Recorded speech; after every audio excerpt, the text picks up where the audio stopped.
You're tuning into Black and White Sports on YouTube. The no-holds-barred truth on sports. The main event starts. All right, Black and White Sports supporters. Well, in case you do not know this, Chennedy Carter, that's right, the guard that played for the Chicago Sky, that, of course, really and truly sort of popped off all the what you would call violence towards Caitlin Clark last year, does not have a job. All right. She is currently, she doesn't have a job in the United States of America. Let's put it that way. She is playing in China, and she just concluded what is a pretty, I would say, sizable feat. And we know one thing that Chennedy Carter can do. She can absolutely score like a bandit. I mean, she is filthy scoring the ball. Now, a lot of you may not know who I'm talking about. Surely you do, but if you don't, this, of course, was Chennedy Carter calling Caitlin Clark a bitch last year before she gave her the WWE forearm shiver.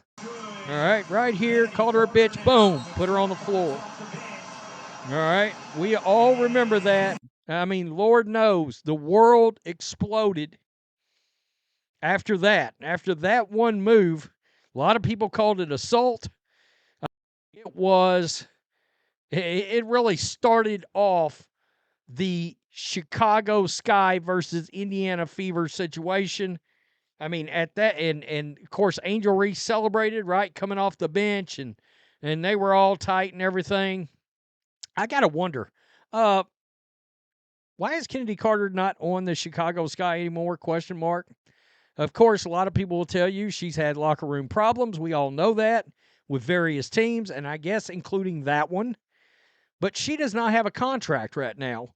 A scoring machine, okay? A pure scoring machine in the WNBA does not have a contract, all right? And when I say scoring machine, look, she scored on the same kind of level. Honestly, in the games that I saw, she looked a lot like Kelsey Mitchell out there scoring the rock. I mean, she is a scoring machine.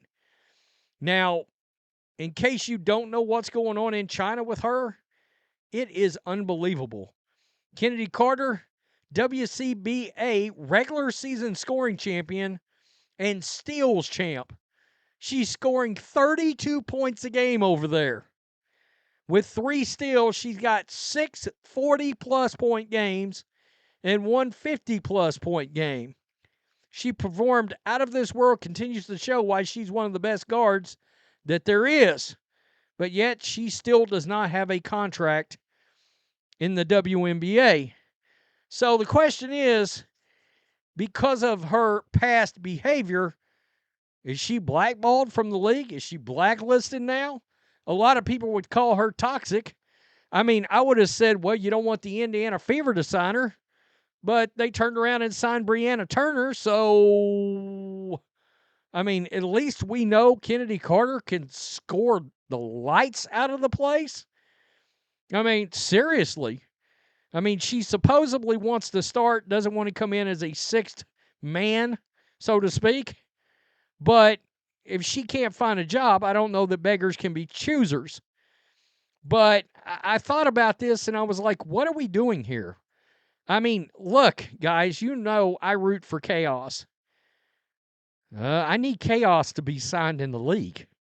All right? If you want to, we can call her chaos. I root for chaos, and there's no way this person, and guys, you know, I am not the biggest, on a personal level, Chennedy Carter fan, but she is way too talented to not be on a WNBA team right now. I mean, that's crazy.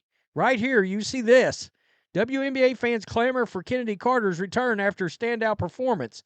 This was after she dropped that 50 burger the other day. Chennedy Carter produced a team high, not Angel Reese, Chennedy Carter. 17.5 points per game for the Chicago Sky was their only consistent offensive threat in the backcourt, and it seemed to complement post players Angel Reese and Camila Cardoso extremely well. Well, look, it would have complemented Cardoso very well. Angel Reese, I don't know about, because once Angel rebounds the ball, she's never passing it back out. Frankly, you got to wonder, was Kennedy Carter causing problems over the fact that Angel Reese would rebound the ball and then not actually pass it back out? I mean, obviously they should have. Listen to this line she had the other night in China. 52 points, 8 rebounds, 3 assists, 3 steals, 20 for 38. 6 for 11 from three-point range. Listen to this. She led Wuhan, China, to an upset win. Now, my boy Ben Daniels, the Ben Daniel podcast, he said, oh no, a bunch of the old WNBA executives and fans have deemed Kennedy Carter as toxic. I mean, yikes. Seriously, some are saying, well, CC fans did this to her. Did they? I don't know about that. Caitlin Clark came out and made a statement and said she didn't actually have a problem with the play.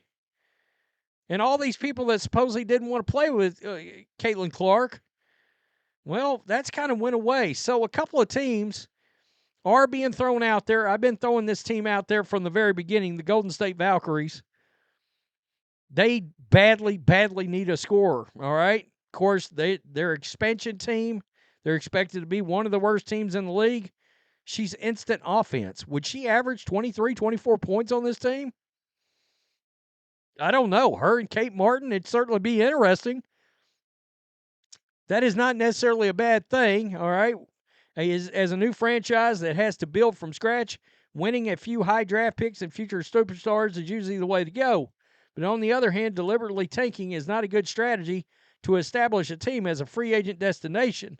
Players want to win, or at least play to the best of their abilities from purely an on-court standpoint. Signing a scorer like Carter would show players that the Valkyries want to be competitive, even if they are building for the future. The other one, and this one makes all the sense in the world, because she can hook back up with Diamond DeShields and Marina Mabrey. And that's the Connecticut Sun, who are like a shell of themselves right now. This offseason's been a disaster for the Sun. They lost all of their starters from last season. Mabrey wants to be traded. The Sun did not grant that request, holding on to Mabrey and Natasha Cloud in a desperate attempt to avoid a rebuild. If they wanted to rebuild, they would have traded Mabrey and Cloud for draft assets and young players. However, even with Cloud, Tina Charles, and Diamond DeShields, the Sun do not look like one of the more competitive teams. As currently structured, the Sun are not better than the Liberty, Lynx, Aces, Storm, Fever, and Mercury. Signing Kennedy Carter would help the Sun look a lot more competitive, at least offensively. It would certainly be an offensive jolt of adrenaline. No doubt about it. No doubt about it. And look, yeah, there was the incident with Caitlin Clark last year, I know. And it's terrible. She's not been the greatest person in a locker room. I get that. But when you got that kind of talent and you can score like that, if it's the old WNBA guard that don't want her in the league, then I kind of want her back in the league. Let Kennedy Carter come in and cause chaos.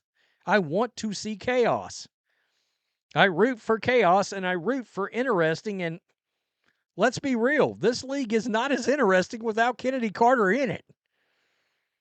Seriously. I mean, guys, let's be real. Don't we want to see Caitlin Clark and Kennedy Carter face off? I do. I do. I mean, Caitlin Clark probably burned her straight to the ground, but you get my point. Immediately, those games, whatever team she's on, is way more interesting. I was shocked the Sky did not keep her. And there's a lot of Sky fans out there that are still lobbying for the team to bring her back. I just don't think they will. I guess locker room, whatever. And the Connecticut Sun, yeah, that makes a lot of sense too. She might have to come off the bench, but why would she? I mean, honestly, shouldn't she be in that starting lineup? I don't know. You tell me what you think. Kennedy Carter, Oh, shit. That's a name with a lot of drama tied to it. But even I think she ought to be in the league right now playing. I do. You know? And I've noticed this. A lot of Caitlin Clark supporters, people that do podcasts, et cetera, that covered the meltdown, they can't say anything about Caitlin Clark fans, about them being toxic or this and that and the other, because it's a lot of Caitlin Clark fans that are actually advocating for Kennedy Carter to still be in the league. All right? Even with all of the drama that she's had. I don't know. I'm just putting it out there. It doesn't make sense that she's not on a team when there's some pretty shitty teams out there. Peace. I'm out. Till next time. Thanks for watching the show. Be sure to like, comment, and subscribe. Be sure to tune in next time on Black and White Sports.